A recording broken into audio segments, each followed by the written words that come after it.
Ariel Helwani in Las Vegas for UFC 207 alongside Ray Borg, who meets Louis Smolka this Friday live on pay-per-view. Ray, it's good to see you. So some changes in your career going into this fight. You've switched teams. You're now at JacksonWink, right? Why did you make the switch?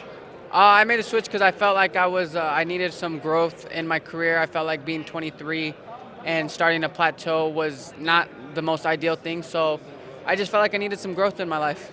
And do you feel like you've been seeing instant results since making the switch? Yeah, very, very instant results. I have a feeling you guys are going to see all those results on Friday. Oh, wow. So, it's been a roller coaster ride for 2016, but it was a hard decision to make, and I made it, and I felt like it was one of the best decisions I've made. Why do you describe it as a roller coaster ride this past year? Being my loss to Scoggins to start off the year, and then not only that, having a couple of fights fall through and not being able to get back on track right away. So it's been a roller coaster of 2016. Now, I also read in the Albuquerque Journal that your former coach Tom Vaughn is he suing you? Is that what's going on? Apparently that's the route he wants to go. I've had little to talk about it with him or anybody else for that matter, but he feels like he needs to sue me, so I guess that's what's going to happen. Are you disappointed? I mean, you were with him for some time. Are you disappointed that things have happened or kind of turned out this way for you both? Yeah, it's very disappointing. I mean, because, it could have been talked out a little bit easier rather than going this route, but he's felt the need to do this towards me. I've caught more heat for leaving fit than, Donald Sanchez, Carlos Condit, anybody's ever left fit. I've caught more heat for it. So, it's disappointing and it's sad that it's happening. Are you going to try to rectify it so that it doesn't go to the courts, or is that inevitable at this point? I believe there's a chance to rectify it and to possibly talk it out and stuff, but we'll see. After this fight, we'll see if we can maybe talk it out and come to an agreement. But if not, got to do what you got to do. What's the crux of his issue? Is he saying that you owe him money because you left and he still has an agreement with you? Yeah, he believes that I'm still under a 3-year management contract with him, and he believes I owe him 20% of my purse for the next 3 years. Okay. And you don't believe that? I don't. Okay. I don't. And you mentioned, making the switch and how others have made the switch as well. When you did leave, did you have a heart-to-heart with him? Did you explain to him why you were doing it? And because I know the two camps are pretty close together. It's a small town.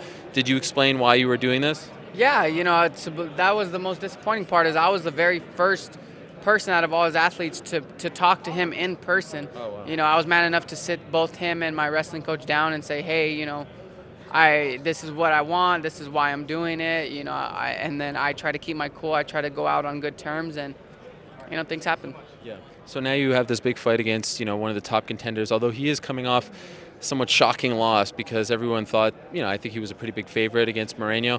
What did you see in that fight that you can possibly replicate in this fight? I saw everything that I've seen in all of his fights. To be honest, I told another guy that I wasn't that surprised Moreno beat him because.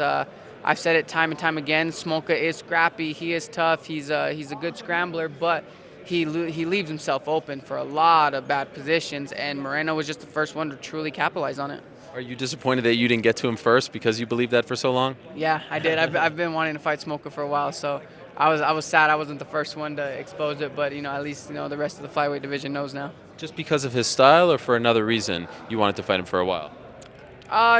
Both. We're both hot up and comers. I wanted to prove that I'm the best up and comer, not anybody else. And also, I just seen so many flaws that I would capitalize on that. It made me want to fight him. So did you feel like he was overhyped going into that fight? Because a lot of people, including myself, thought that maybe he already deserved a title shot even before that one. No, I felt like he was far from a title shot, but it was a tough fight for him, and. I wouldn't say he was overhyped, but he definitely was getting a lot of attention for a couple of wins over guys who a lot of the guys arguably outside the top 15 would have beat. Right. So do you feel like you're going to see a better Louis Smolka because he's coming off the loss, or has it not been enough time for him to truly change his ways? That's all mental. 10 technique-wise, I don't believe it's been enough time, but it's all mental. If he wants to come out there and throw down, and he's going to try and give it his all because he's coming off a loss. Same thing with me. I'm coming off of a loss. I've had a crap year for 2016 as far as fights go, so I'm coming out guns blazing, and we'll see who wants it more at the end of the night. Okay, well, best of luck to you. Looking forward to it, and of course, good luck with the other stuff as well. Thanks, John. Appreciate it.